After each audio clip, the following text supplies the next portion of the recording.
pitsay naman hipon. Pasensya na. Nagisa ko na pala ko na i-on yung aking. Sorry talaga, promise. Ito yung may sibuyas, may bawang, may kamatis. Nahanda ko na yung mga ano niya. Kaso lang, ano ko siya. Kamali ako na i-ano ko. Na-i-open ko yung video ko. Tapos na yung naisalang ko na, naigisa ko na. Ayan. Lutuin muna natin.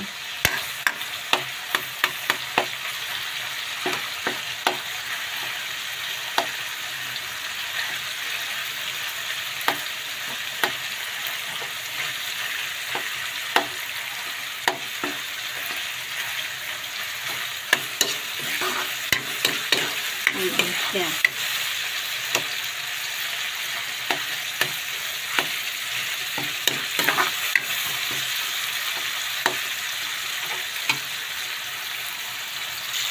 Ayan. Haluin natin.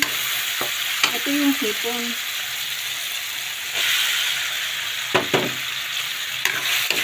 Ang bango.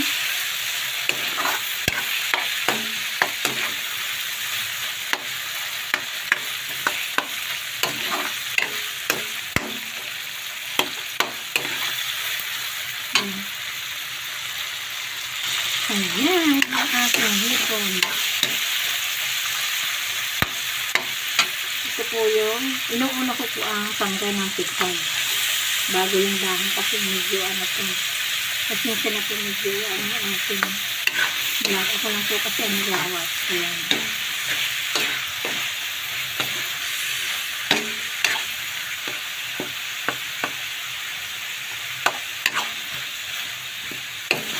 Ayan siya. Ayan.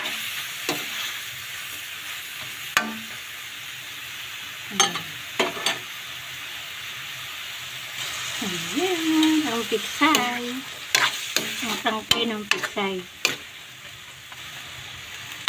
Tapos, ito na dahon niya.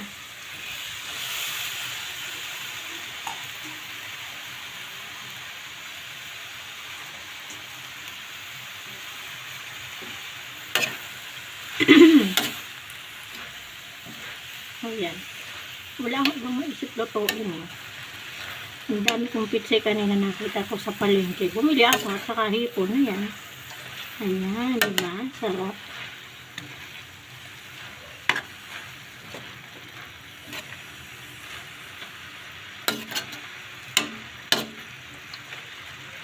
Ayan. Ayan. Ngayon,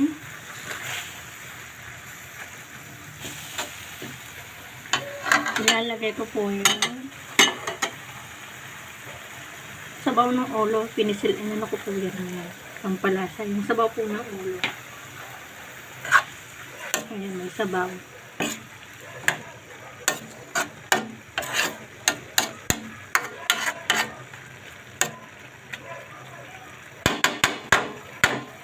Tok-tok natin.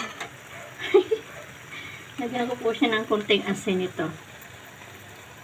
Kunti lang.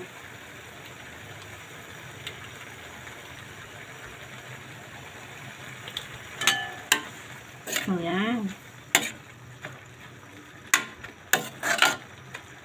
Ayan, malapit na po siya maluto. At sili. Ayan. Pinanok na. Ayan guys. Luto na po yan. Tikman natin. Tikman natin siya kung masarap.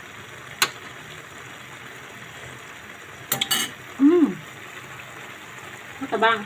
Bigyan pa natin ng konting asin. Ayan. Tabang siya.